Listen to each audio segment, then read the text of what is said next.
C'est le 87e jour de l'année qui s'en va finir et ce jour ne partira pas sans nous voir faire cette émission ce soir. C'est notre souhait et qui se réalise puisque nous sommes bien là. Bonsoir à tous et à chacun. Votre fidélité nous honore sur cette télévision. Vous êtes au grand rendez-vous du soir.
Dans notre parcours aussi bien social que professionnel, l'on a parfois tendance à attendre tout des autres sans gros efforts pour soi-même, alors que c'est là une porte ouverte à tous les ennuis. Pour les éviter justement ces problèmes, il faut juste inverser la tendance, exiger beaucoup de soi-même et attendre très peu des autres. Ainsi, beaucoup d'ennuis seront donc loin de vous. C'est sur cette pensée du grand philosophe Confucius que nous vous présentons donc le menu programme de ce mercredi soir. On vous l'avait promis, ce sera chose due aujourd'hui. Dans Autant Savoir, on parle ce soir de contrats publicitaires. Quelles en sont les contraintes? Comment se présentent-elles dans le fond? Ou comment se présentent donc les contrats dans le fond? Les précisions sont à découvrir. Une agriculture de fort rendement sans pesticides et engrais chimiques de synthèse, c'est bel et bien possible désormais. Comment alors produire sans détruire notre terre nourricière? L'interrogation est posée et trouvera réponse avec l'invité de Nature et Bien-être. L'anacarde est une production sur laquelle mise fort le Bénin, mais où en sommes-nous dans la culture de l'anacarde et quels en sont les enjeux? Le monde agricole nous entretient sur le sujet. Et puis nous aurons une page expert où nous allons parler de jeunesse et militantisme. Le grand rendez-vous, vous le savez bien, chers amis téléspectateurs, c'est aussi le journal le 1945 dont voici les grandes articulations ce soir avec Nadège Soni. Bonsoir à vous. Bonsoir Karamat Agbataou. Dans le 1945, on fera un tour à l'école polytechnique d'Abomey-Calavi où les étudiants ont opté pour les énergies renouvelables pour pallier au déficit énergétique au Bénin. On parlera également santé, notamment la stigmatisation dont font l'objet les malades de la tuberculose. Et puis les filles vierges, il y en a encore au Bénin et leur objectif est de garder leur virginité jusqu'au mariage. Merci. Tout simplement, on prend rendez-vous avec vous tout à l'heure dans un peu moins de 45 minutes pour le développement donc, de tous ces titres. Nadège Soni, tout simplement, à tout à l'heure. Le grand rendez-vous vient donc, on vient de planter le décor de ce numéro de votre émission et nous dressons en premier lieu le tapis rouge à nos amis les producteurs, le monde agricole.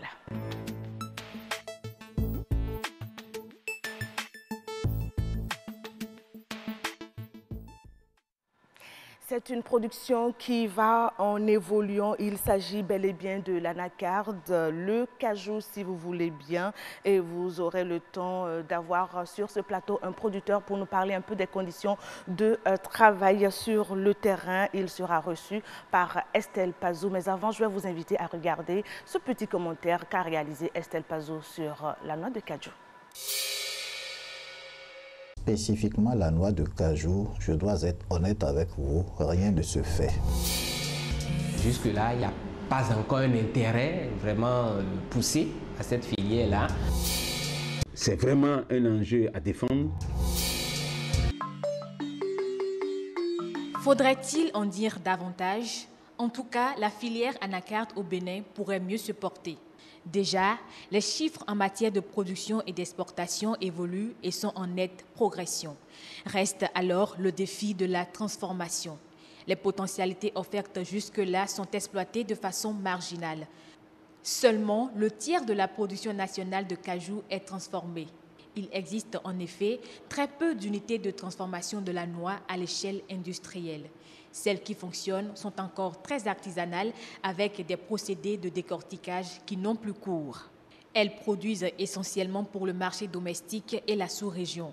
Pourtant, la noix de cajou au Bénin est d'une excellente qualité et surtout de notoriété internationale. Les produits de noix d'acajou, ça coule très bien. On n'a jamais eu de plainte. Jamais eu de plainte des clients. Et les clients sont fidèles. Il y a beaucoup de Béninois, surtout les étrangers. Nous, on amène ça quand on voyage en Inde et on amène ça beaucoup.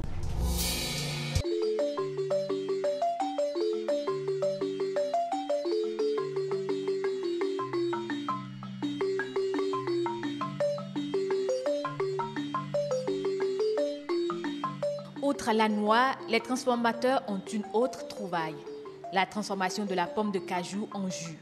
Ici aussi, le travail se fait de façon manuelle. Il n'existe que de petites unités qui sont pour la plupart informelles et qui évoluent en vase clos. Au lieu donc d'être un atout, la transformation se dresse comme difficulté à la valorisation de l'anacarde.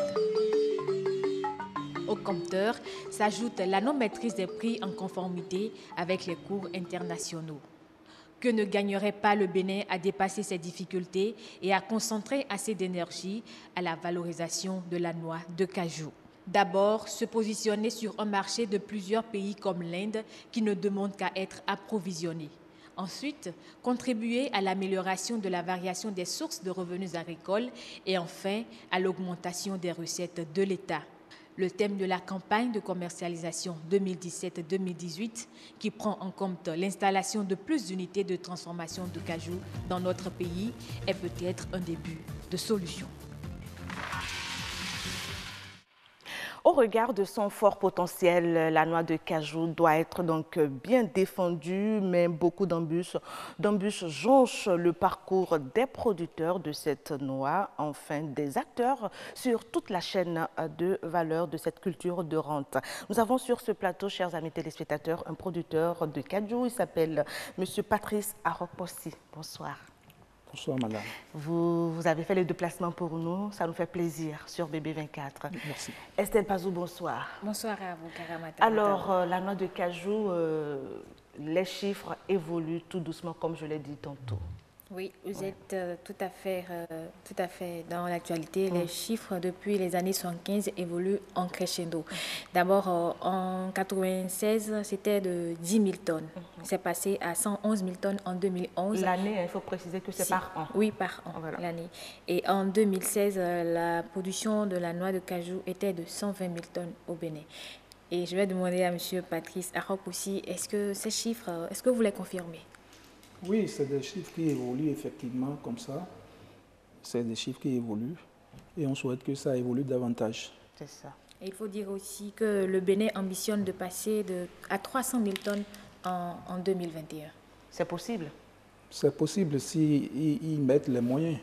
Et quels sont les moyens dont vous avez besoin pour accroître la production de la noix de cajou au Bénin? Vous savez, la cajou au Bénin, les plantations sont vieilles. Les plantations sont vieilles et ne répondent pas toujours aux normes techniques. Et il faut renouveler ces plantations-là. Si on commence par renouveler ces plantations-là, on commence par aider ces producteurs-là à renouveler les plantations, à respecter les normes techniques, je crois que dans un avenir très proche, le Bénin va atteindre un niveau très important, très impressionnant. Et les chiffres à l'exportation, comment est-ce que ça évolue? Est-ce que c'est crescendo comme la production? Oui, les chiffres à l'exportation, on exporte plus qu'on ne... On exporte la noix brute plus qu'on ne traite au Bénin, puisque nous n'avons pas assez d'usines pour traiter. Donc, et c'est cette politique-là que nous allons mener pour traiter ici avant d'exporter les noix, la menthe. Et quelle est la politique à mettre en œuvre aujourd'hui pour traiter les noix au Bénin avant de les exporter? Oui, il faut installer les usines, il faut aider les producteurs, les opérateurs économiques à installer les usines. C'est la politique. Et pour mettre assez d'usines, il faut avoir beaucoup de matières premières. Et pour avoir beaucoup de matières premières, il faut aider les producteurs à avoir plus de superficie bien entretenue. Puisque nous n'avons pas la culture d'entretenir les plantations. Et on attend souvent la période de récolte pour commencer par... Il faut entretenir les plantations pour avoir de bonnes récoltes. Ça veut dire qu'il faut le faire bien avant. Déjà, même la période de production se situe de quand à quand? C'est dans quelle... Ça varie de certaines zones. Déjà, à partir de décembre, certaines plantations commencent par produire. De décembre jusqu'à juin, au Bénin ici. Alors, la production évolue et les chiffres à l'exportation également évoluent. Et ça veut dire que le Bénin n'a pas intérêt à baisser les bras. Il ne faudrait pas que la production de cajou au Bénin on arrive à diminuer. Et qu'est-ce que les producteurs aujourd'hui, qu'est-ce que vous mettez en place pour maintenir le cap de la production de la noix de cajou au Bénin? Vous savez, tout est une question de politique d'État. Tout est une question de politique d'État. Les producteurs, il leur faut les informations qu'il faut. Il faut les moyens techniques. Il faut les moyens financiers. Vous voyez? Donc, il y a un certain nombre de choses qu'il faut mettre en place pour pouvoir aider ces producteurs-là à améliorer leur plantation pour que ça produise bien. L'État va engager, les producteurs vont engager et tout le monde va... Ça sera un partenariat gagnant-gagnant, comme le disent. Et déjà, au niveau des producteurs même, oui. Vous n'êtes pas sans savoir qu'il existe des associations qui militent autour de la noix de cajou. Oui. Qu'est-ce que ces associations-là font aujourd'hui pour que la noix de cajou, s'il vous plaît, se porte davantage mieux? Oui, ces associations-là n'ont que des moyens d'échange. Et c'est pourquoi je dis toujours et je réitère que c'est une question de politique d'État. Vous voyez, il y a des producteurs qui ne savent pas qu'il faut traiter les plants. Et il faut, dès la mise en terre, après la transplantation, il faut commencer par enlever les gourmands et lui donner une forme acceptable.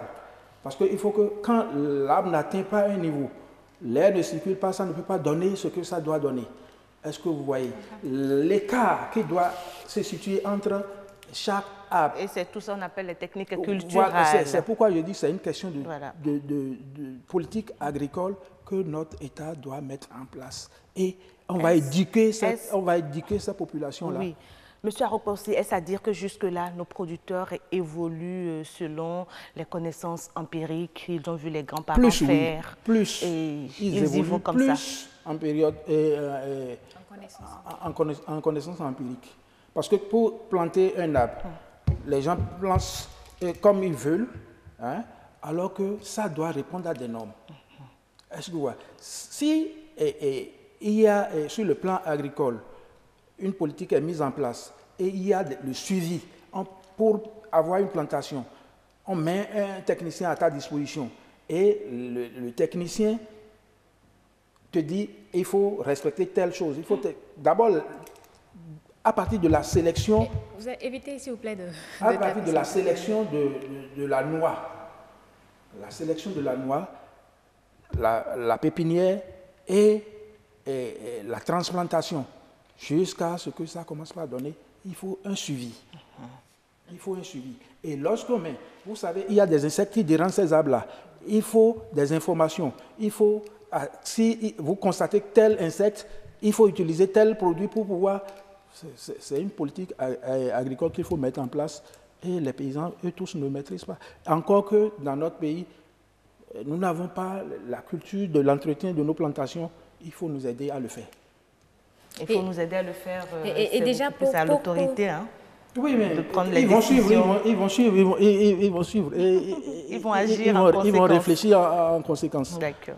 Et déjà pour la campagne de cette année, c'est-à-dire 2017-2018, le prix du kilogramme de cajou est à 500 francs, si je ne me trompe. Ce prix est en nette hausse par rapport au prix des campagnes précédentes? Les campagnes précédentes, bon, et quand l'État fixe son prix, c'est un prix qui évolue en hausse ou en baisse en fonction des politiques des grands producteurs tels que le Bangladesh, l'Inde et le Brésil. Si ceux-là ont déjà de grands stocks et ils ne peuvent plus consommer vos stocks, ça reste là, vous serez obligé de vendre à un prix un peu plus bas. La fluctuation du dollar compte. Il y a beaucoup de paramètres qui déterminent la hausse et la baisse du prix du cajou. Par kilo. Et quels sont les défis aujourd'hui qui s'imposent à la production de la noix de cajou au Bénin? Les défis, moi, quand je parle, je reviens au même point de départ. Je reviens au même point de départ.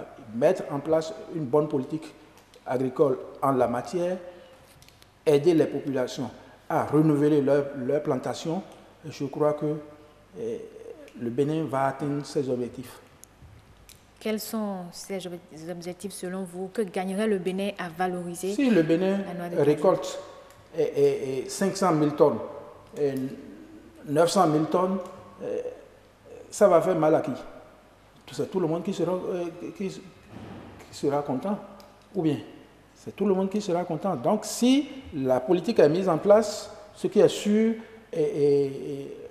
la quantité de production va augmenter et plus que les années précédentes.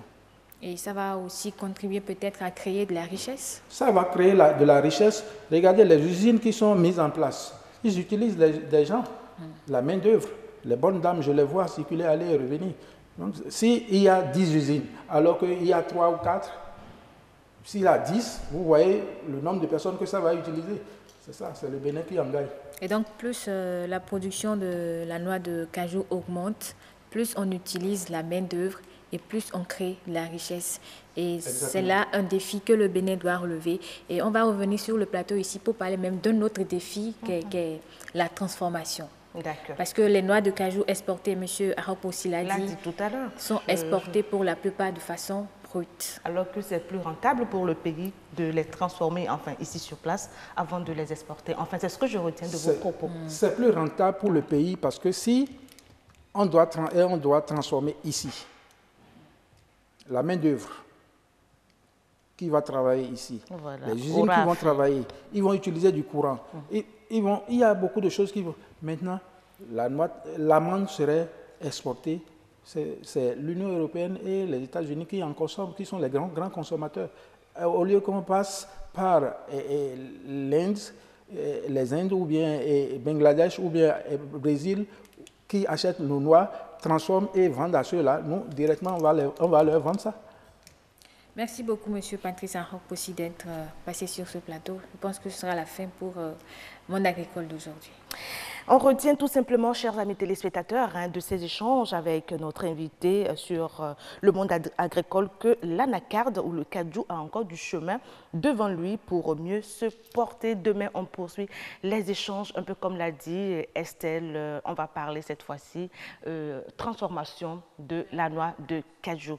Merci beaucoup. Bon retour chez vous, M. Arop aussi, et continuez à travailler pour le pays, pour le bien-être de tous. Alors, D'un plateau à un autre, nous allons donc ouvrir les portes de nature et bien-être.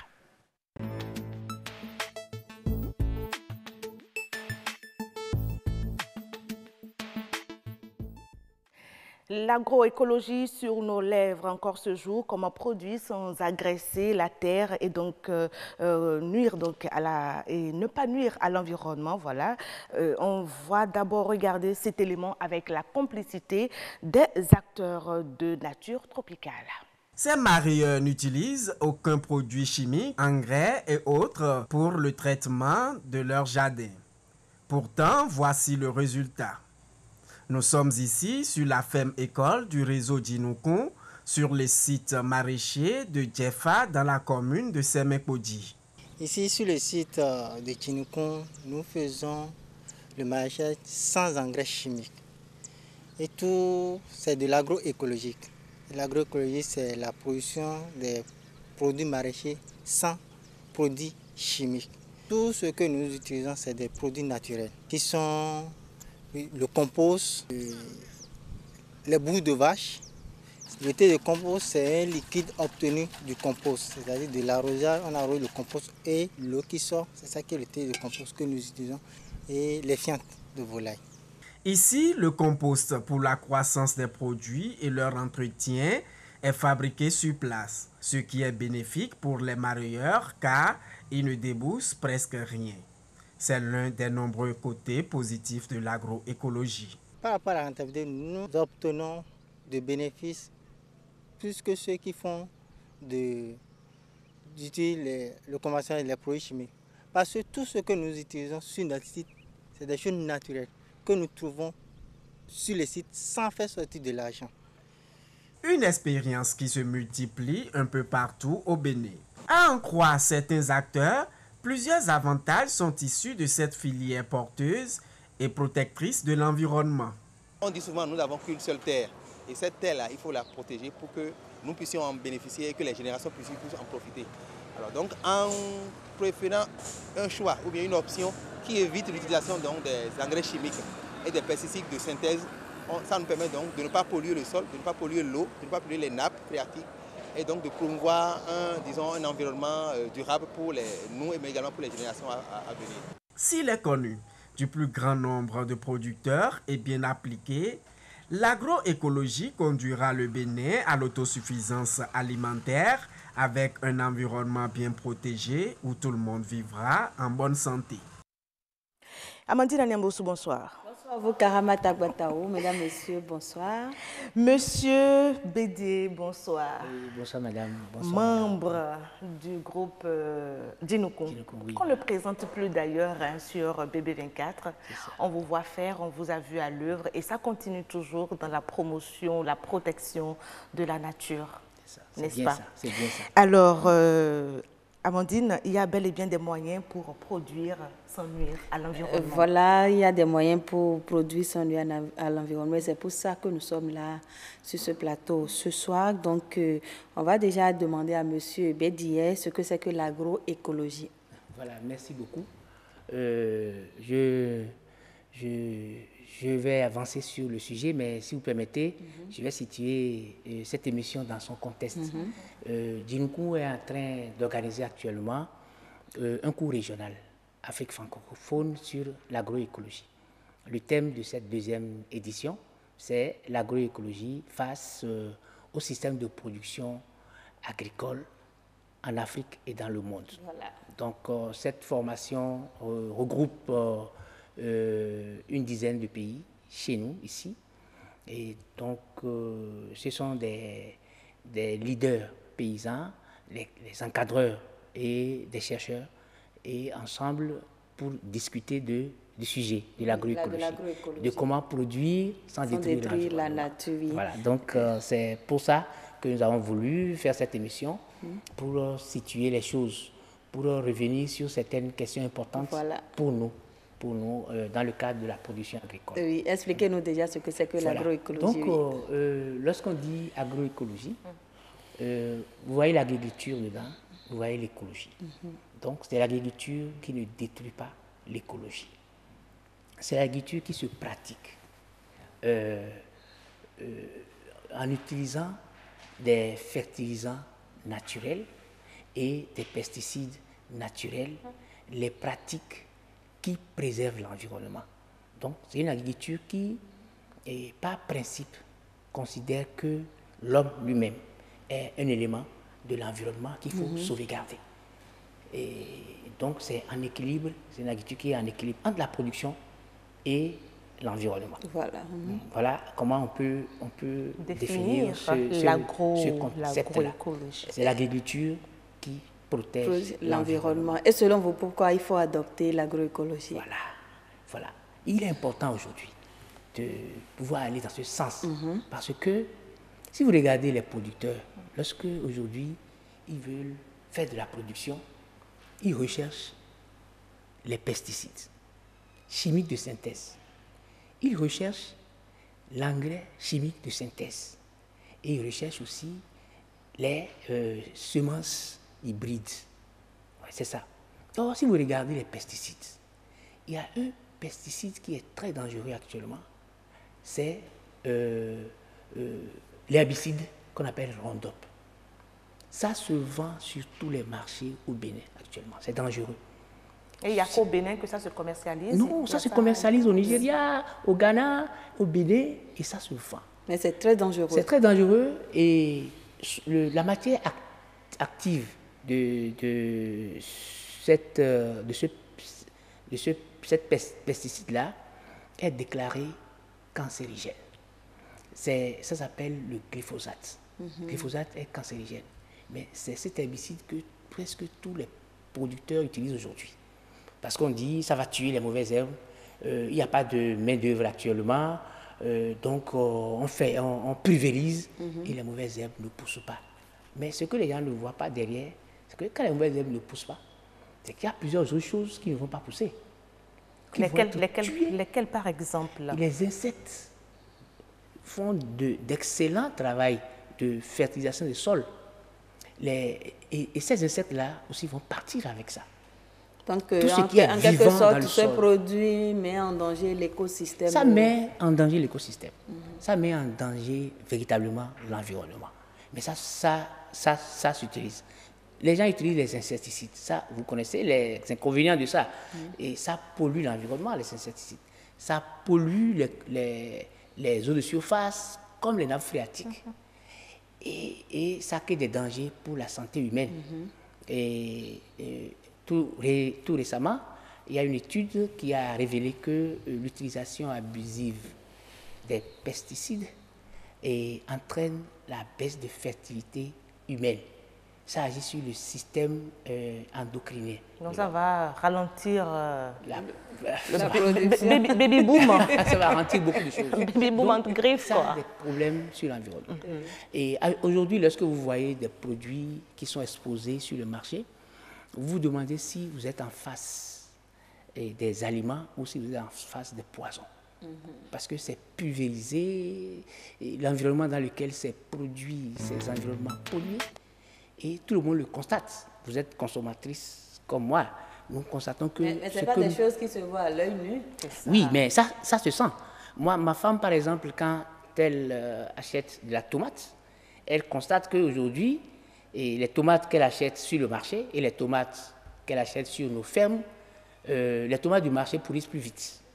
Parce que sur nos fermes agroécologiques, on utilise des matières naturelles et ça conserve mieux que les autres tomates qui se cassent. Et puis, vous aussi, vous avez constaté que la qualité organoleptique de certains produits et les qualités ne sont plus les mêmes aujourd'hui. Donc, c'est pour éviter un peu ces désagréments-là que vous proposez l'adoption de l'agroécologie. Exactement. Donc, face à cette situation-là, il faut trouver une solution. Oui. Alors, la solution que nous proposons, c'est d'aller vers l'agroécologie, d'aller vers la production naturelle. Et c'est une production durable parce que vous produisez, vous ne détruisez pas l'environnement dans lequel vous produisez, vous continuez de produire. Donc, lorsqu'on parle de l'agriculture durable, c'est l'agroécologie qui est un exemple. Et quels sont alors les principes et les fondements de l'agroécologie? Voilà. Alors, le principe fondamental, c'est de trouver les techniques et les moyens pour produire en gardant l'environnement tel quel. Ça, c'est un principe fondamental. L'autre principe, c'est de considérer que l'homme même qui est dans la production est un être de l'environnement qu'il faut sauvegarder. Ça, les gens ne regardent pas.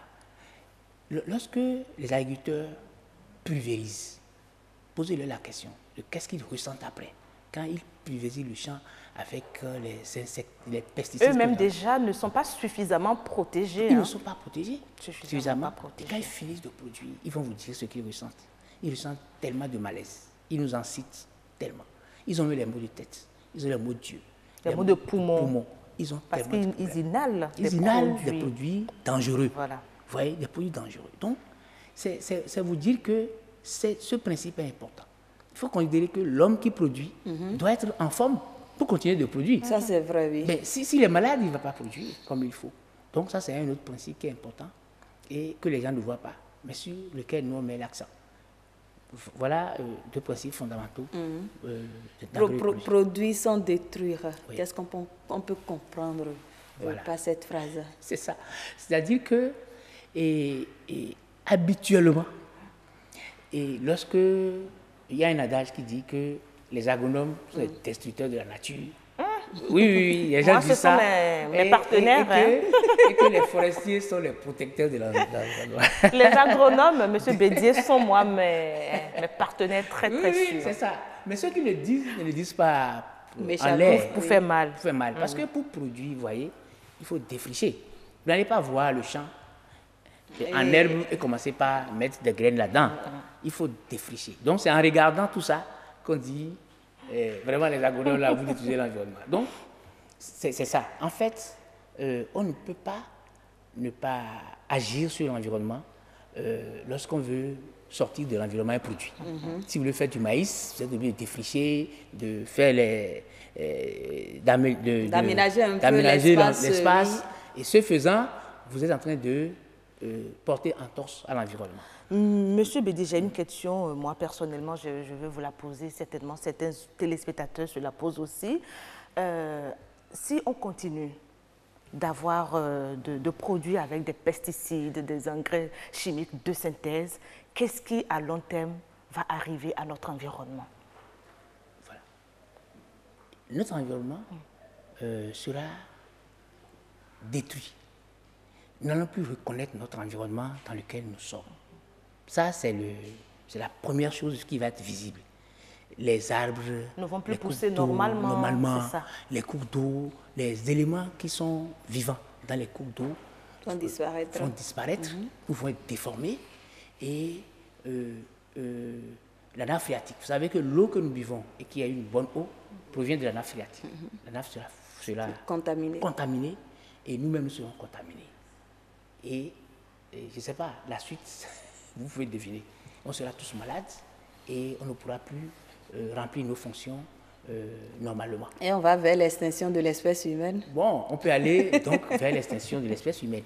Parce que si tout ce qui est dans notre environnement ne nous permet pas de vivre décemment, nous allons tomber malades.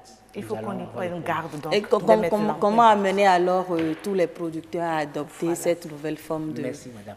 Je pense que c'est l'un de nos objectifs au niveau de Tchinoukou. C'est pourquoi nous disons que l'agroécologie est l'agriculture du futur. Donc, c'est dans cette perspective que nous sommes. Alors, comment il faut les amener? Nous, la première stratégie consiste à les former. Parce qu'il faut que les gens sachent bien faire les nouvelles choses qu'on leur propose. Avant d'abandonner les anciennes pratiques, oui. Voilà. Donc, aujourd'hui, là où on est en train de parler, plusieurs personnes sont en formation. Les personnes dont je vous ai parlé, les 10 pays qui sont venus chez nous, et c'est une cinquantaine de personnes qui sont là, en train d'être formées par des spécialistes de l'agroécologie, que nous avons fait venir de différents pays. Colombie, de la France, du Burkina, de tous les pays, pour qu'ils apprennent. Parce que pour faire de l'agroécologie, il y a 3 choses fondamentales qu'il faut avoir, qu'il faut maîtriser. Il faut maîtriser la fertilisation naturelle du sol. Il y a plusieurs techniques de fertilisation. Vous voyez, il faut maîtriser. il y a le compost qu'il faut faire, mais il y a d'autres choses qui sont naturelles, qui entrent dans la fertilisation du sol. Ça, c'est un. Il faut maîtriser les techniques de lutte contre les ravageurs de façon naturelle. C'est ça, les pesticides naturels. Ça, il faut le maîtriser. Et la troisième chose, c'est les semences.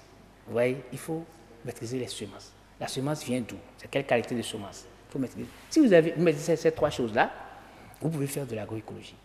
Et c'est sur ces trois choses que nous orientons l'aspect pratique de la formation que nous organisons actuellement. Donc, ça va durer 10 jours et nous avons mis vraiment un accent particulier sur la pratique. Donc ça va être une de nos stratégies. La deuxième stratégie, c'est d'informer. Et vous nous aidez énormément déjà à le faire, oui. À le faire. Donc, et ça, je vous remercie parce que vous nous aidez pour le faire. Il faut qu'on passe l'information, qu'on donne l'information sur les dangers que nous courons en faisant l'agriculture que nous appelons conventionnelle. Et ça, il faut que les gens changent. Parce qu'eux-mêmes, quand ils sentent la chose, il faut qu'ils changent. Et dès qu'ils ont le besoin de changer, il faut qu'on leur donne les moyens de le faire. Voilà. Donc, c'est ce que nous, on pense, ce qui rentre dans nos stratégies pour que c'est votre approche. Voilà. Soit l'agriculture du futur. Pour l'agroécologie, l'agriculture du futur. Karamata Agbatao. Vous avez compris. Oui, monsieur Pierre Bédié, merci beaucoup d'être venu sur ce plateau. Merci, je vous remercie. C'est moi qui vous remercie. Amandine Niambossou, merci travail beaucoup. Excellent que vous faites. Et je tiens à informer nos amis téléspectateurs que nous préparons justement ensemble avec cette association-là.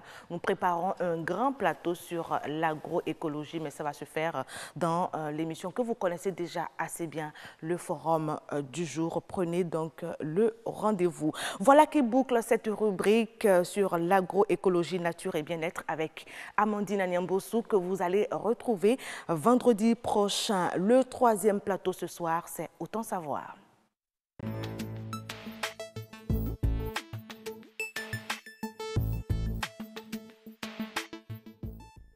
Autant savoir aujourd'hui porte sur le contrat publicitaire. Ce reportage va installer notre invité.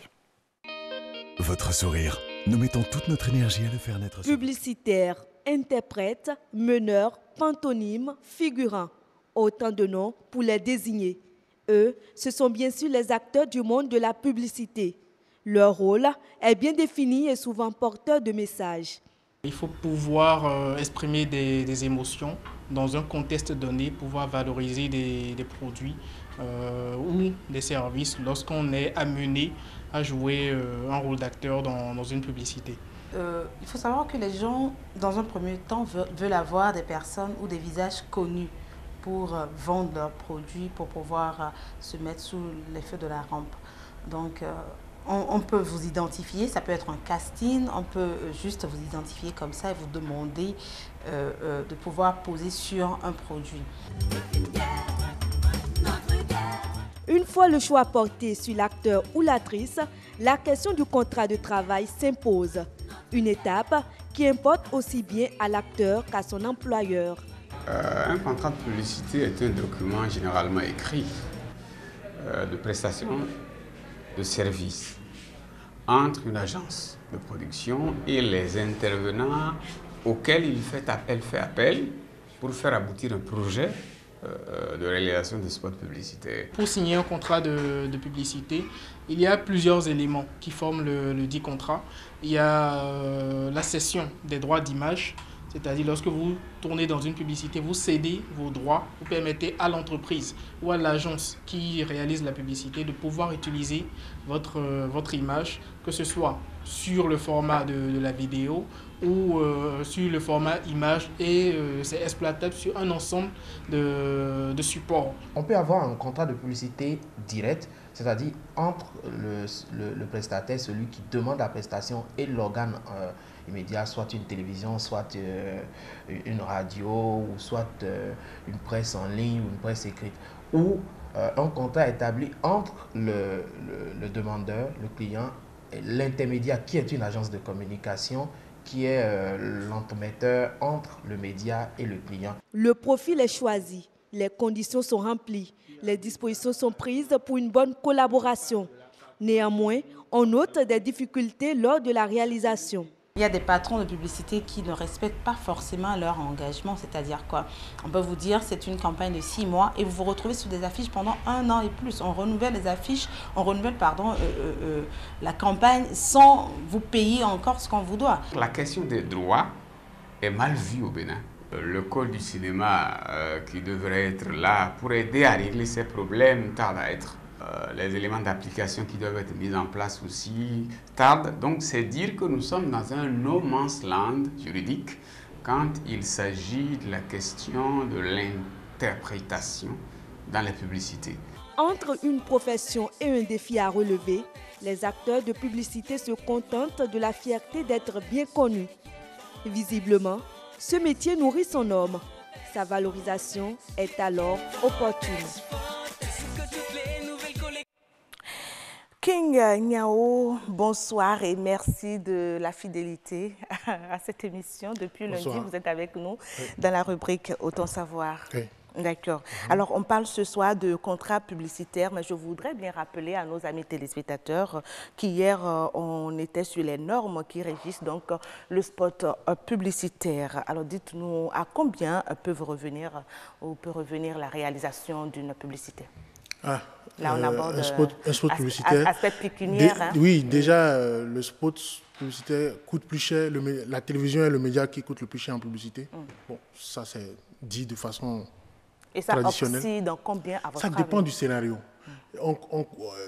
Pour pouvoir savoir ce que ça coûte, il faut déjà imaginer que si vous faites un spot sans présence humaine, c'est-à-dire sans acteurs, sans comédiens, ça coûtera moins cher. Moins cher forcément. Mais on peut aussi faire un spot où on n'a pas de présence humaine et ça va coûter plus cher. Quand vous faites des images de synthèse à l'ordinateur, vous prenez un graphiste, c'est vrai que c'est lui seul qui va prendre cet argent, mais on peut se retrouver plus cher, ça peut revenir plus cher que si on était en train de faire un spot avec des comédiens. Donc le coût ne dépend pas que du canal choisi, mais ça dépend du canal, aussi le coût dépend du scénario. Tout ce qu'on a mis en place pour travailler. C'est ça. C'est pour ça qu'au départ, quand on va en entreprise pour le brief, l'entretien avec l'annonceur, on lui demande s'il veut quel type de spots.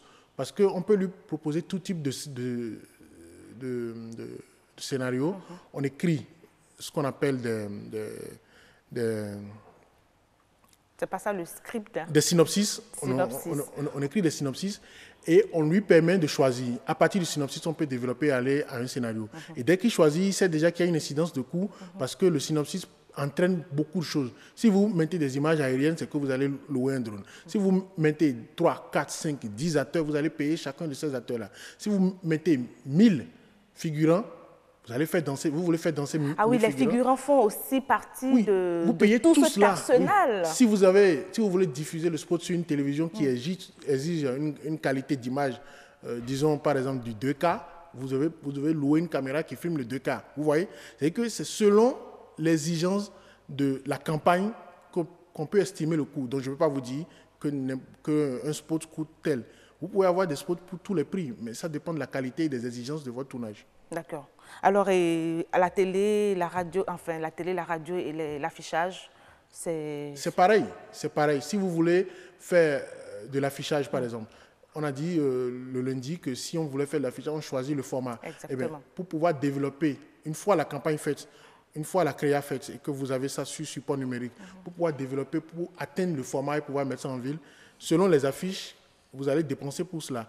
La durée de la campagne, le nombre de supports sur lesquels vous voulez afficher cela, même chose.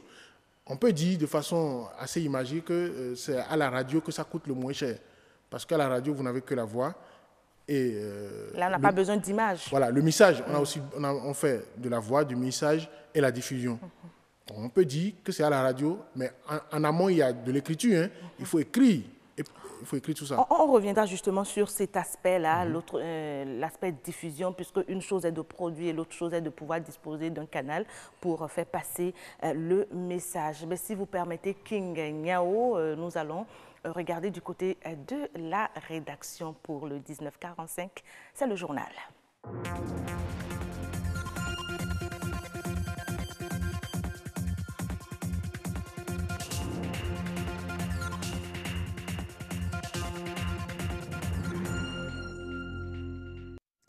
Bonsoir à tous, bienvenue dans cette édition du journal. Voici les titres. Les étudiants de l'école polytechnique d'Abomey-Calavi reçoivent des formations en exploitation des énergies renouvelables. Le Bénin veut ainsi préparer la riposte aux problèmes liés au déficit d'énergie électrique. Stigmatisation, c'est le sort réservé aux malades de la tuberculose au Bénin. Heureusement, la médecine vient au secours de ces personnes avec un traitement de qualité pour endiguer le mal. Et puis, les jeunes filles du Royaume des Vierges ont fait une sortie officielle en point de mire, la virginité jusqu'au mariage.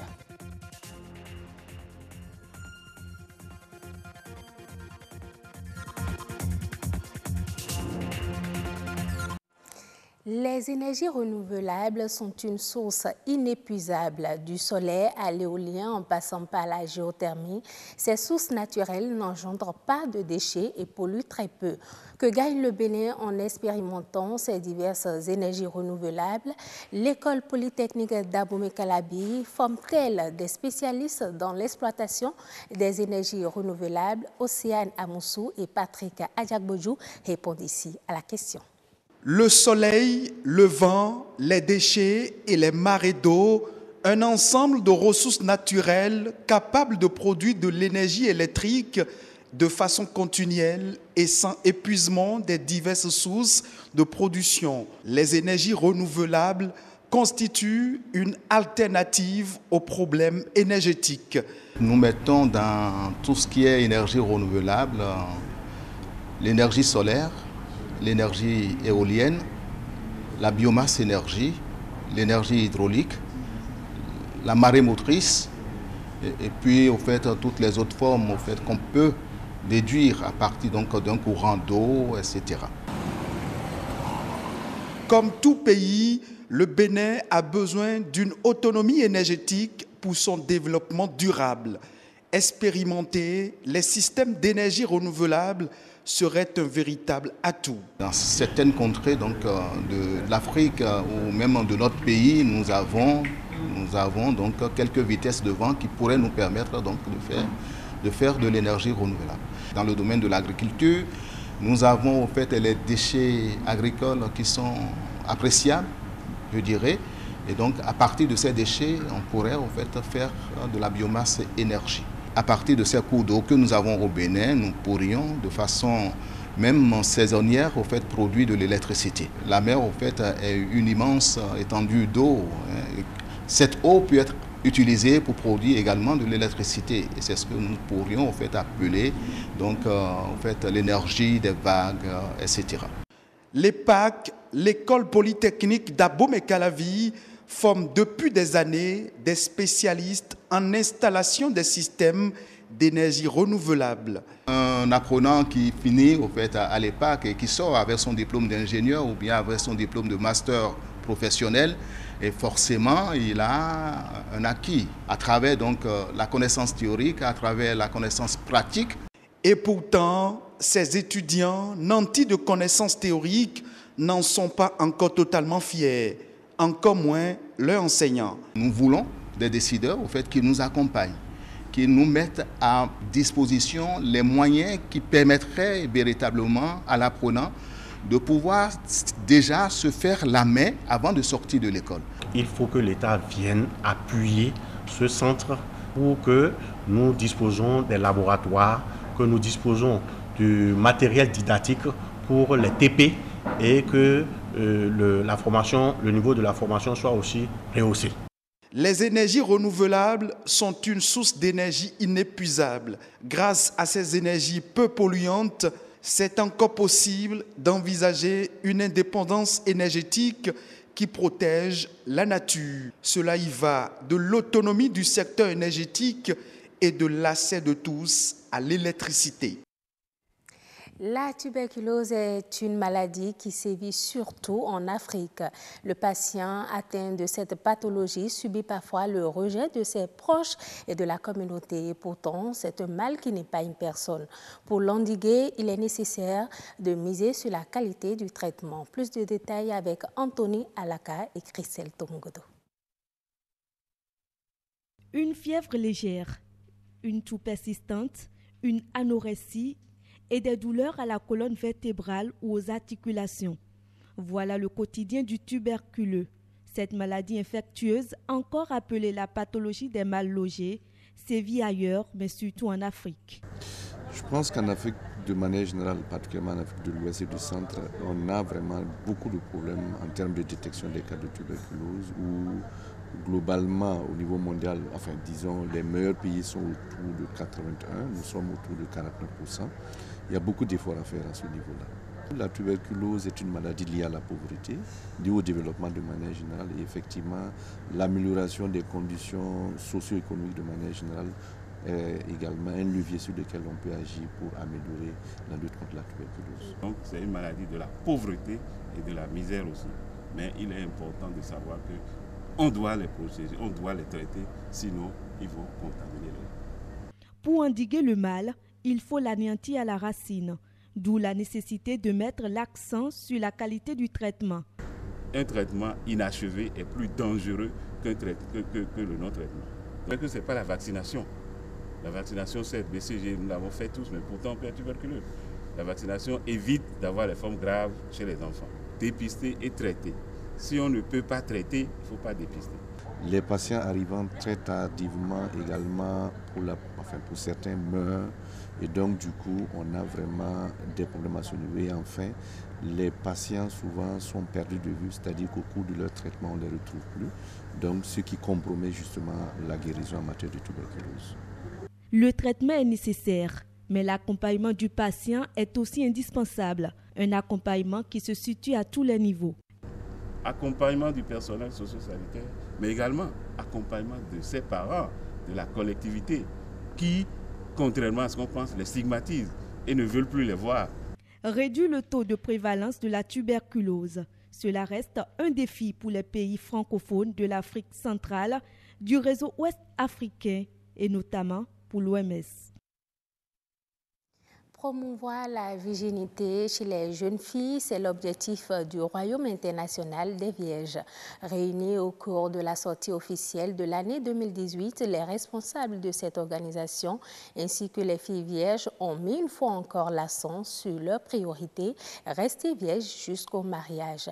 Marcel Betoro et Edmond Humbo nous font le point de la vie d'une fille vierge et des conditions de la vie au sein du Royaume. S'éduquer, se construire et valoriser sa personnalité est une cause noble. Au sein du Royaume international des Vierges, l'accent est mis sur le maintien de la virginité avant le mariage. Je suis très contente d'avoir gardé ma virginité parce qu'aujourd'hui, la dépravation court les rues. Nous voyons les filles de mœurs légères qui, à 15 ans, à 16 ans, sont déjà enceintes, comparément à nous autres, qui gardons toujours notre virginité, mais qui avons des objectifs et nous devons les atteindre. Parce que la dignité n'a pas de prix, les dirigeants de cette organisation non gouvernementale se donnent les moyens matériels, financiers et techniques nécessaires pour la bonne éducation des filles vierges. Tout se passe très bien. Les filles viennent à nous à titre boursière et quand elles sont une fois à l'internat, elles bénéficient d'une éducation au-delà de l'enseignement. Parce qu'il faut faire la différence entre l'enseignement et l'éducation. Il y a une grande différence. Donc, au-delà des cours qu'elles reçoivent à l'école, elles sont éduquées sur le plan scolaire, sur le plan spirituel et sur le plan social. Il faut dire ici, au foyer l'Immaculée, nous formons l'être. Nous apprenons à nos filles à devenir des femmes accomplies. Une bonne éducation reçue et une abstinence aux relations sexuelles, la question du regard de la société se pose. Mais vous êtes vu comme une personne non émancipée, comme les jeunes aiment mal le dire quand je les amène sur l'émission, mais ces gens-là ne sont plus sur notre planète. Mais c'est une erreur grave. Il y a d'autres parfois, elles vont vous dire que vous n'êtes pas belle. C'est à cause de ça que vous gardez votre virginité. C'est parce que vous déplaisez aux gens que vous gardez encore votre virginité, tandis que d'autres vont vous encourager et vont se plaindre en disant qu'elles étaient naïves. C'est à cause de ça qu'elles ont perdu leur virginité. Dans un pays où le développement de la gente féminine retient beaucoup l'attention, préserver son corps et se donner les moyens pour une bonne éducation reste une solution adéquate pour l'épanouissement de la jeune fille. Selon les données provisoires du commerce extérieur de la Côte d'Ivoire, la balance commerciale ivoirienne a dégagé un solde excédentaire de plus de 1 700 milliards de francs CFA. Ce chiffre est en hausse de 29,7% par rapport à l'année précédente, ce qui équivaut à une augmentation en valeur de 391,4 milliards de francs CFA de l'excédent commercial en 2017. Les exportations se sont accrues de 8,8%, tandis que les importations n'ont que légèrement progressé de 3,3% pour se situer à 5 594 milliards. Dans le cadre de son plan d'action 2018, Eneo, le concessionnaire du service public de l'électricité au Cameroun, ambitionne de réaliser 1000 nouveaux branchements. Ceci afin de permettre à 1 demi-million de personnes supplémentaires d'accéder à l'électricité. Pour ce faire, cette société s'est dotée d'un budget d'investissement de 37,5 milliards de francs CFA.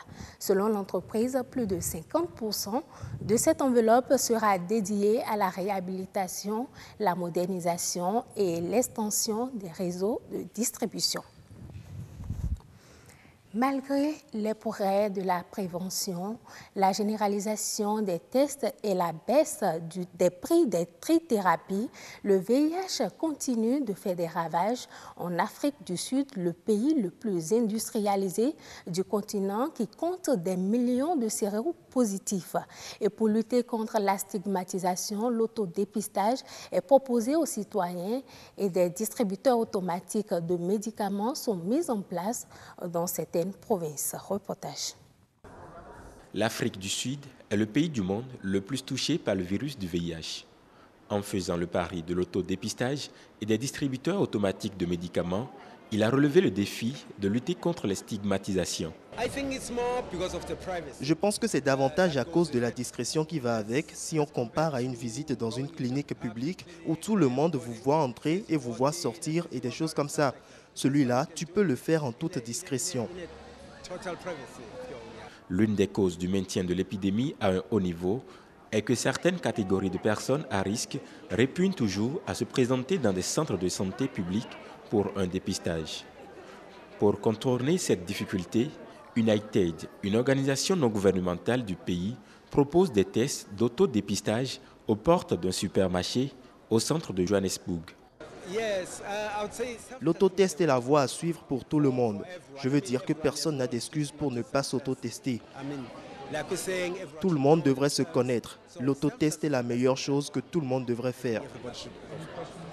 Isolés du regard des autres dans des tentes, les passants remplissent une simple fiche en échange d'un test gratuit qu'ils pourront utiliser eux-mêmes sur place ou à leur domicile.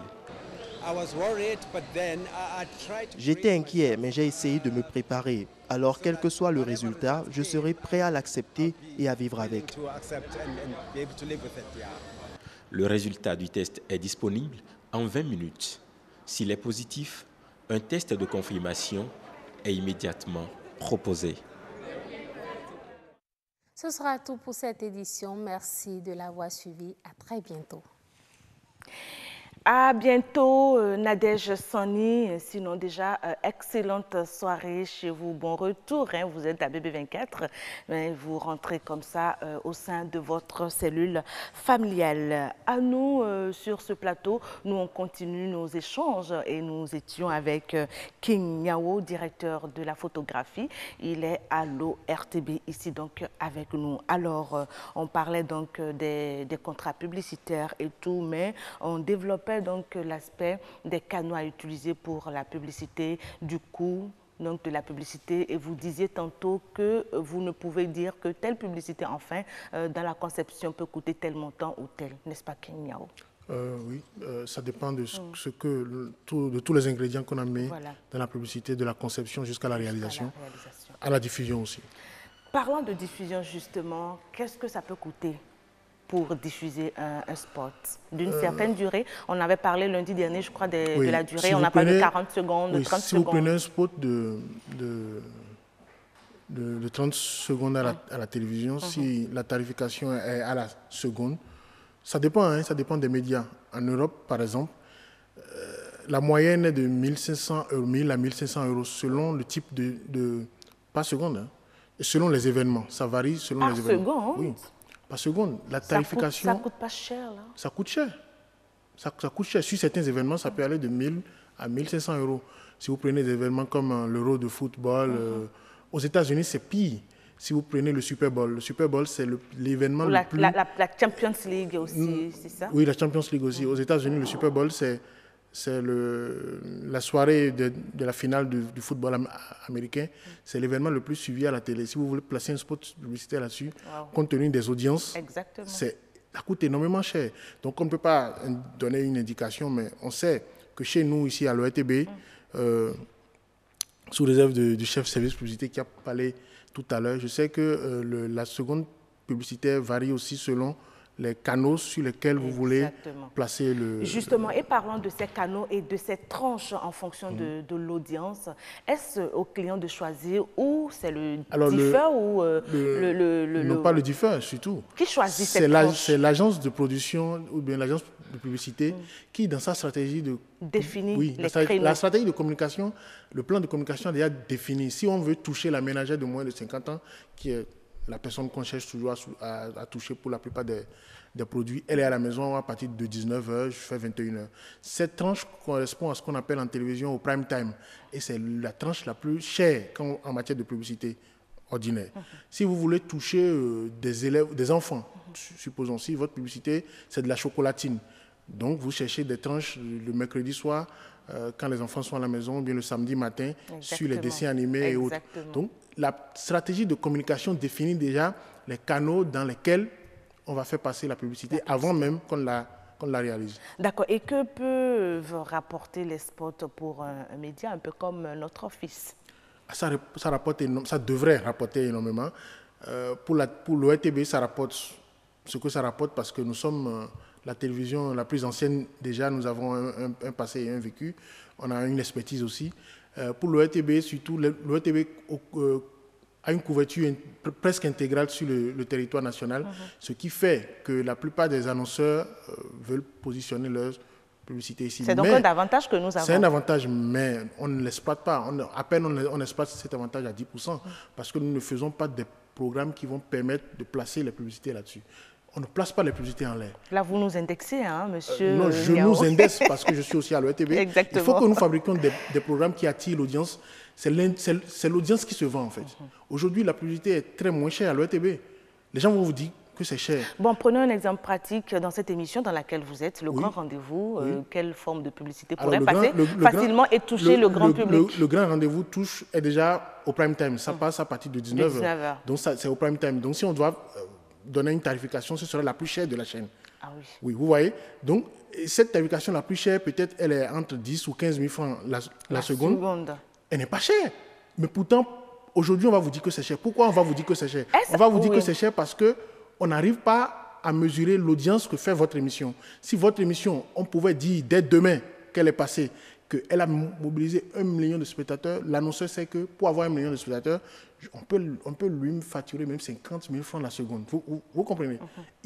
L'annonceur sait que sa publicité sera suivie par minimum 1 million.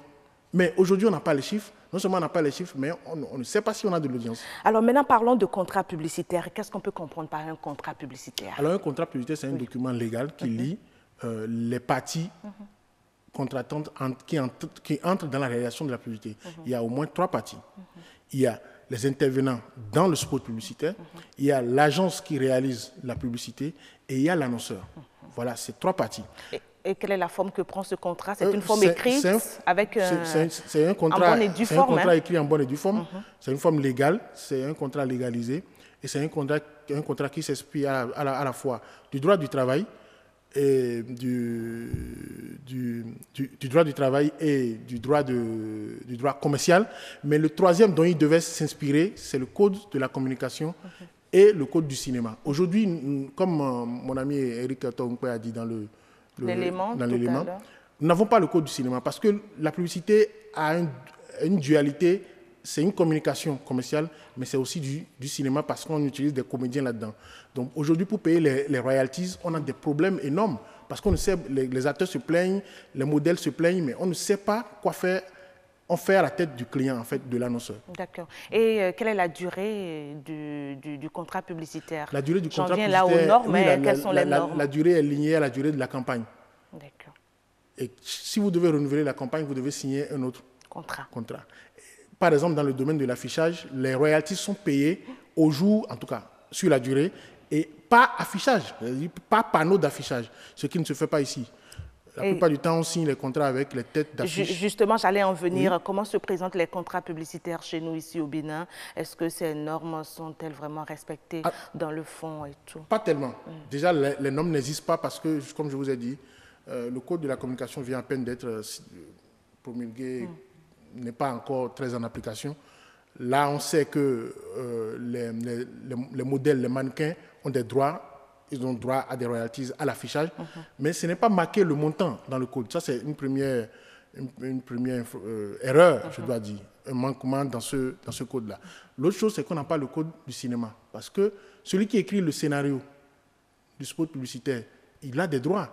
Et quand vous allez au Bubedra pour déclarer un scénario, par exemple, ils vous disent qu'ils ne savent pas. C'est comme si on ne sait pas si le cinéma existe dans ce pays. Donc, il y a plein de choses qui manquent encore dans ce système-là, de provisions en termes de loi qui doivent être prises pour qu'on puisse avoir tout ce qu'il faut. Que retenir donc quand on parle de contrat publicitaire pour le profane? Ce qu'il faut retenir, c'est qu'il faut toujours les IG.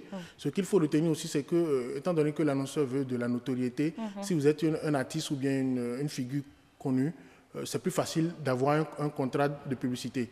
Vous avez vu un GSM ici a mis Sabouran à l'affiche. Et même Zeynab aussi. Parce que je suis allé ensuite pour demander, parce que je voulais avoir Sabouran pour un autre produit, mais on m'a dit tant que ça ne finit pas, il ne peut pas utiliser son image ailleurs. C'est pas possible, dans la même période. Non, il doit finir d'abord avec ce GSM-là avant de signer avec moi. Donc, je n'ai pas pu le faire. Zeynab a pu le faire aussi. Donc, quand vous avez de la notoriété, c'est plus facile. Ce qu'il faut retenir du contrat publicitaire, c'est qu'il faut l'exiger. Il faut l'exiger, quelle que soit la prestation que vous voulez faire dans le processus de réalisation d'un spot publicitaire. Très intéressant, enfin, ces échanges avec King Nyao. Merci beaucoup. Depuis lundi, on vous a eu. J'espère que vous allez revenir. Je sais que vous nous avez proposé tout à l'heure des sujets sur la photographie. On va les traiter, ces sujets. On reviendra à vous ou à un des vôtres pour parler donc de ce corps de métier qu'est la photographie. Merci beaucoup encore une fois, King Nyao. Bon retour chez vous. Bonne soirée et bien des choses à la famille. Alors, le grand rendez-vous, on va descendre, mais pas avant l'espère.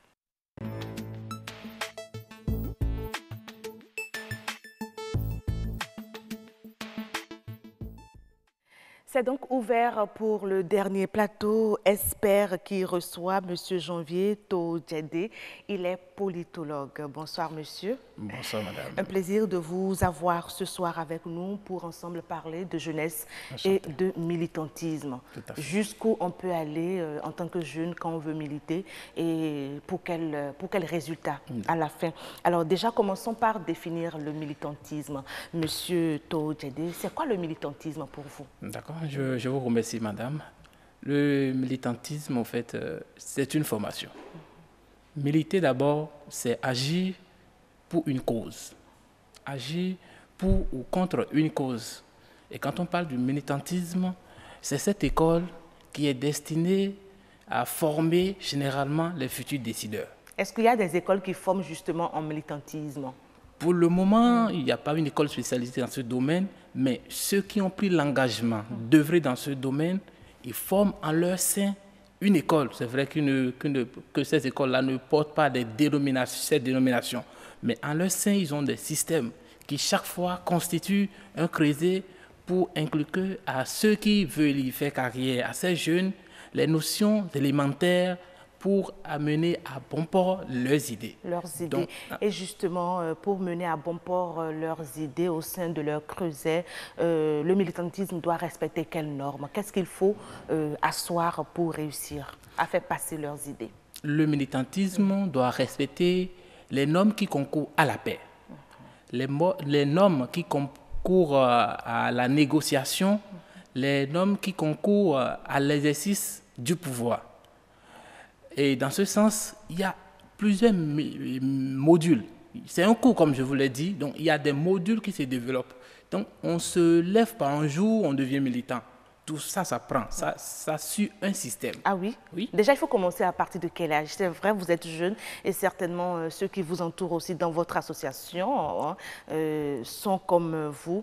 Alors, il faut déjà commencer à partir de quel âge? À partir de quel âge? L'âge varie. Je prends l'exemple du Bénin ici. Oui.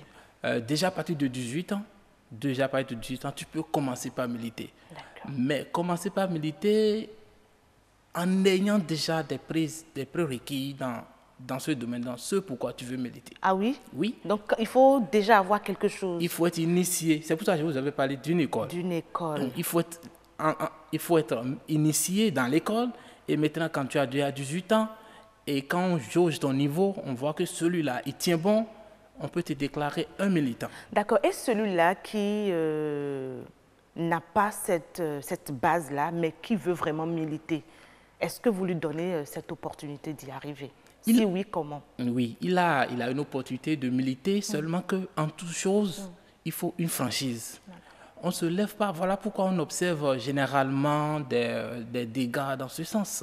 Pour militer, il faut comprendre la cause d'abord, la cause de l'association. Et on vous explique ce que vous devez faire et ce que vous ne devez pas faire en lien avec la paix. Voilà. Celui qui veut militer ne doit pas rester dans sa maison, dans son enclos et se lever d'un jour à un autre, dire qu'il est militant. Il doit se ressourcer. Et se ressourcer en quoi? Ressourcer, d'abord, cette visée, c'est de choisir une organisation. Soit de choisir un parti, c'est de choisir un groupe. Ah oui? Oui. Donc on ne peut pas militer seul, par exemple, c'est pas possible? C'est pas possible dans le sol où une seule hirondelle ne fait pas le printemps. Il faut s'associer des idées, il faut échanger. Et ensemble. Le militantisme, ce n'est pas individuel, c'est collectif. C'est collectif. Toujours collectif. Alors, M. Todjedé, on retient avec vous que déjà à partir de 18 ans, pour le cas du Bénin, on peut déjà commencer par militer, mais il faut déjà en amont avoir une certaine base, des notions dans le domaine et avoir ce sens de la paix. Voilà. Ce sens de l'union. C'est capital. C'est capital. Alors, en quoi c'est important justement pour un jeune comme vous de militer? C'est important, voire indispensable, compte tenu du rôle assigné à ces militants. Je vous ai dit tout à l'heure, c'est des militants du présent qui vont devenir des décideurs de demain. Des leaders. Oui, des leaders de demain. Devenir ministre et pourquoi pas même président de la République. Voilà. Mais si au début, on ne t'a pas appris comment ça se passe, au début, on ne t'a pas appris la cause, le bien fondé, ton objectif et l'intérêt public que tu dois avoir en idée avant de prétendre être un militant, tu pourras faire de bons métiers. Voilà, l'objectif, c'est indispensable d'apprendre afin de restituer les acquis. Je vous suis. Oui, d'apprendre et aller étape par étape. Celui qui n'a pas eu un cours bien assis dans le militantisme va improviser. Et c'est généralement ce qu'on observe, des déviations par-ci, par-là. On n'improvise pas le militantisme. D'accord. Est-ce que dans votre démarche, dans votre parcours en tant que jeune militant, vous rencontrez des problèmes particuliers? On sait qu'en toute entreprise, on se heurte à des handicaps, on se heurte à des obstacles qu'on essaie comme on peut de surmonter. Déjà pour un jeune militant, quelles sont ces difficultés? Les difficultés sont vraiment énormes parce que dans le militantisme, il y a le leadership qui s'impose. Voilà. Et pour t'imposer, ça fait appel aux moyens. Or, le jeune, déjà, le jeune qui n'est pas encore assis financièrement a du mal parfois à imposer ses idées, même si ses idées sont des meilleures. Comme quoi, dans le militantisme, il n'y a que l'aspect budget, l'argent a son mot à dire. L'argent a son mot à dire, l'argent, comme dans tous les domaines, l'argent a son mot à dire. Et si ces détenteurs de cette richesse pour le moment ils sont conscients, ils doivent réellement savoir que ce n'est pas l'argent qui préoccupe, mais l'idée que le jeune a en tête. Voilà. Il faut accompagner ces jeunes, mettre ces moyens à la disposition de ces jeunes qui ont appris le métier. C'est comme dit un adage populaire, l'argent il peut partir, n'est-ce pas, d'un moment à l'autre. Il peut vous manquer, mais les idées que vous portez restent toujours, elles demeurent et vous pouvez les transmettre. Tout à fait. N'est-ce pas, les partager. Tout à fait. Donc, garder l'argent, investir l'argent pour pouvoir faire évoluer ces jeunes qui ont ces idées de la paix, que ces jeunes qui sont capables de porter haut ce flambeau qu'ils détiennent, que ces jeunes détiennent à base du militantisme. Un écrivain a dit, c'est au bout de l'ancienne corde Contis, la nouvelle et une bibliothèque qui brûle en Afrique. C'est vraiment, enfin, je ne sais pas trop, un vieillard, voilà, un vieillard qui meurt en Afrique, c'est comme une bibliothèque qui brûle. Je veux faire là un lien entre vous, jeunesse aujourd'hui, et ceux-là qui sont vraiment des leaders, qui sont les grands dans ce domaine, le militantisme. Comment est-ce que vous liez à eux? Est-ce qu'il y a un contact avec l'ancienne génération? C'est vrai que c'est au bout de l'ancienne corde qu'on tisse la nouvelle, mais il faudrait que l'ancienne corde soit bien tisselée. Comment vous trouvez l'ancienne corde aujourd'hui dans votre pays? Comment vous la qualifiez? Mais vous n'êtes pas sans savoir que les choses ont évolué. L'ancienne corde demeure. On a assez à apprendre de l'ancienne corde, mais tout n'est pas à apprendre. Tout n'est pas à apprendre. Donc, si l'ancienne corde peut réellement comprendre que ce n'est pas forcément le leader à la base qui doit gouverner, qui doit chaque fois être au front. Il peut rester à la source, mais financer, et accompagner la jeunesse. Accompagner les jeunesses. Parce que, avec la sagesse déjà. Oui, avec la sagesse. Pour toute et ne pas accumulée. oublier tous ces moyens, tout ça, là, tout ce qui concourt à l'émancipation de la jeunesse dans ce sens. Et vous revenez tellement sur moyens surtout financiers, justement. Est-ce qu'à votre avis, l'argent a un peu affaibli le militantisme au Bénin? Au Bénin, jusque-là, depuis 1960, soyons honnêtes, l'argent a affaibli le militantisme. En quoi? Dans plusieurs domaines. Vous n'êtes pas sans savoir, si vous savez bien ce qui se passe dans des groupes, dans des partis, vous allez voir que généralement ceux qui sont à la tête de ces partis sont ceux qui financent plus le parti. Or, ça ne devait pas être le cas. Ça devait être réellement ceux-là qui ont formé ces militants, qui les ont encouragés. Allez-y, nous vous soutenons. Vous avez de bonnes idées, nous allons vous accompagner. Je prends celui qui a l'idée et celui qui a l'argent. Les deux ne peuvent pas accomplir la tâche aisément. Celui qui a dépensé, qui est à la tête du parti ou du groupe, doit tout faire pour satisfaire ses besoins. Mais si c'est l'idée de la jeune, de la jeunesse, l'idée de la jeunesse, et c'est le jeune qui détient ses pouvoirs, il va tout faire pour mettre en application ses idées, mettre en application tout ce qu'il a appris, tout ce que ce jeune-là a appris dans l'école du militantisme. Et ce n'est pas toujours le cas. Ce n'est pas toujours le cas. Et voilà, nous voulons que ça change.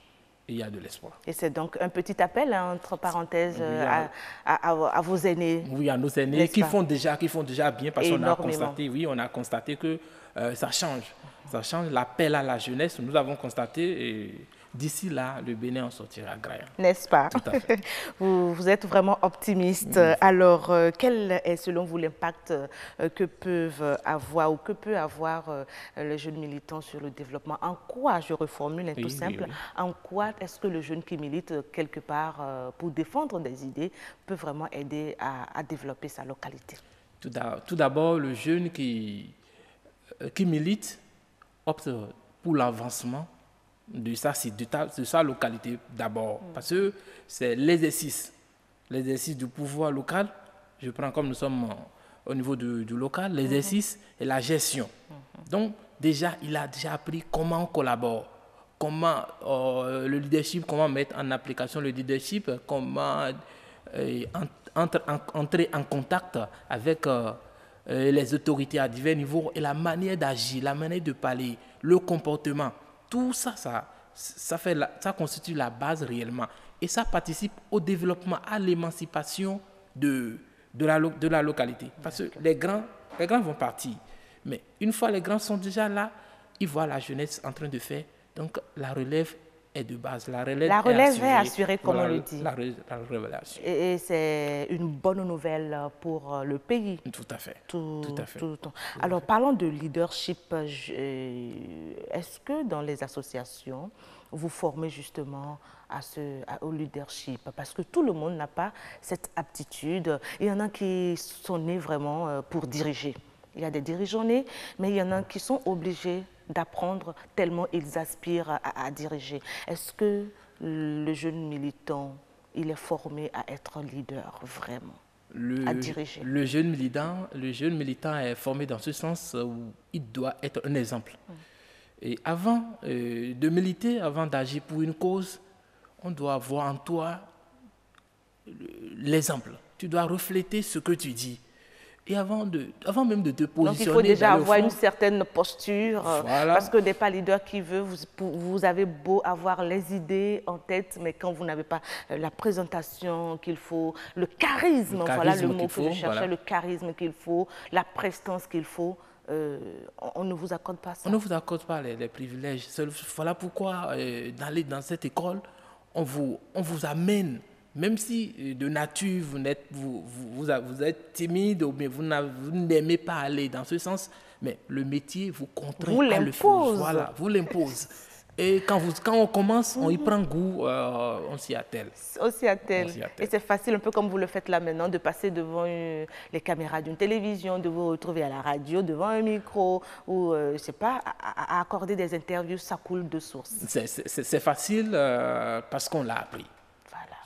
Parce qu'on l'a appris, on ne s'est pas enfermé et dit non, qu'on va attendre l'État, qu'on va seulement travailler dans la fonction publique, tout ça. Non. Il faut imiter, il faut avoir un repère. C'est pour cela que la jeunesse forme des regroupements juste pour copier ce que nos prédécesseurs font de bien. Ce que ceux-là ont de positif, on copie et tout s'apprend entre la jeunesse. Vous avez certainement un petit message à lancer à la jeunesse qui vous écoute en ce moment. Avant d'arriver à la jeunesse, je veux dire juste un petit mot à nos aînés dans le domaine. Je leur dis simplement de faire confiance à la jeunesse et de céder petit à petit place à la jeunesse. Quant à la jeunesse, comme l'a toujours dit l'autre, il faut réellement qu'on se réveille. Il faut qu'on ouvre nos cerveaux et qu'on se colle à l'actualité. La jeunesse, c'est un défi. La jeunesse, c'est l'avenir d'une nation. Et si l'avenir doit être réellement comme nous le souhaitons, ça se prépare. Et si ça doit se préparer, nous devons militer maintenant et tout de suite. Il a tout dit, il a conclu l'émission. Je pense que je n'ai plus vraiment grand-chose à dire, sauf que de lui dire un grand merci. Merci beaucoup, Janvier Todjedé, politologue. Vous êtes, je rappelle, à nos amis qui nous suivent en ce moment. Merci. Moi, j'ai pris vraiment du plaisir à échanger avec vous, tellement vous êtes intéressant. Vous avez donc gagné beaucoup en militant. Moi, militant. Je vais militer aussi. Je vous invite et déjà votre place est garantie. Vous êtes sûr? Tout à fait. J'ai ma place? J'ai ce qu'il faut pour? Vous êtes toujours jeune. Merci beaucoup. Alors, chers amis, le tout dernier plateau, mais en tout petit format, c'est ActuWeb.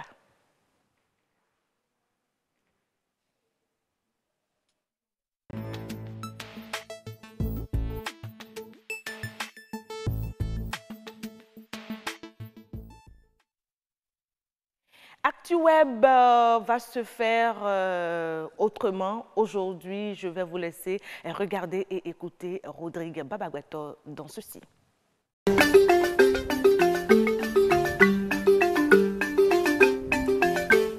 Amis du clavier et de l'écran, bonjour. Plus d'improvisation dans l'organisation du Festival international de théâtre du Bénin FITEB, c'est ce qu'on peut lire sur la page Twitter du gouvernement béninois. La décision a été rendue publique par le ministre de la Culture ce 27 mars lors d'une conférence de presse à laquelle étaient présents quelques acteurs culturels du pays. Initialement prévu pour se tenir du 22 au 31 mars 2018, c'est finalement du 16 au 24 novembre de cette année qu'aura lieu la 14e édition du FITEB. Une édition dénommée Édition Nouveau Départ qui va se dérouler dans 6 grandes villes du pays, à savoir Cotonou, Porto Novo, Abomey, Lokossa, Parakou et Nati Tengu. Un Fiteb révélé, est-on tenté de dire, tout comme le quartier Ladji de Cotonou qui sort peu à peu de son oubli. D'après le site de Radio France Internationale RFI, ce quartier va être cartographié. Des habitants sont formés au numérique pour faire la cartographie de leur environnement. Par petits groupes, 40 participants entre les points GPRS de tout ce qui existe dans le quartier.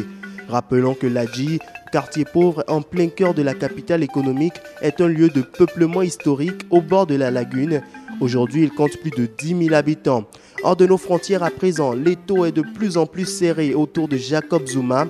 Le site de l'agence Ecofin annonce que l'ancien président sud-africain comparaîtra devant la justice de son pays le 6 avril prochain. Selon les informations révélées, c'est la haute cour de Durban qui devrait connaître de l'affaire.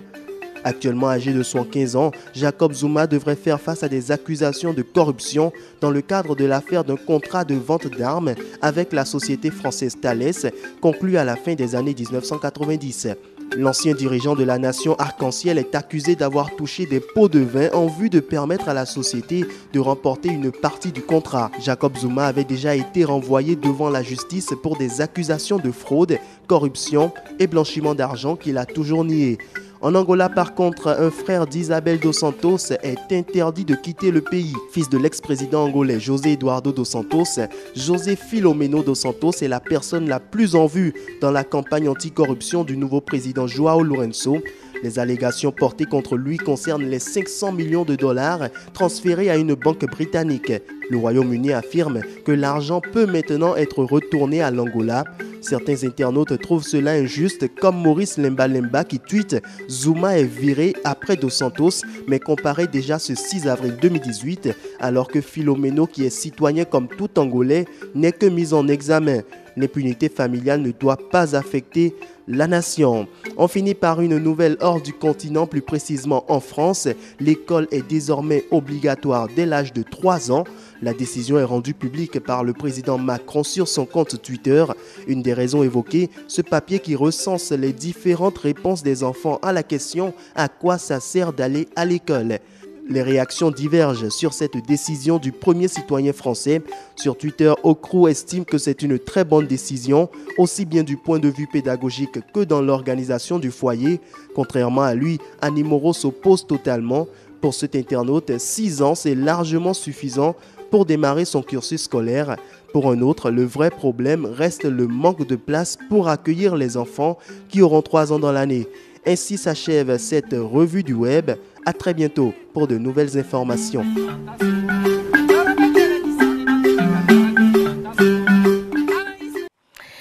Voilà, c'est ActuWeb de ce mercredi qui met donc un terme à cette émission, le grand rendez-vous de ce 28 mars 2018. Je vais vous inviter à regarder encore une fois la météo et on revient conclure l'émission.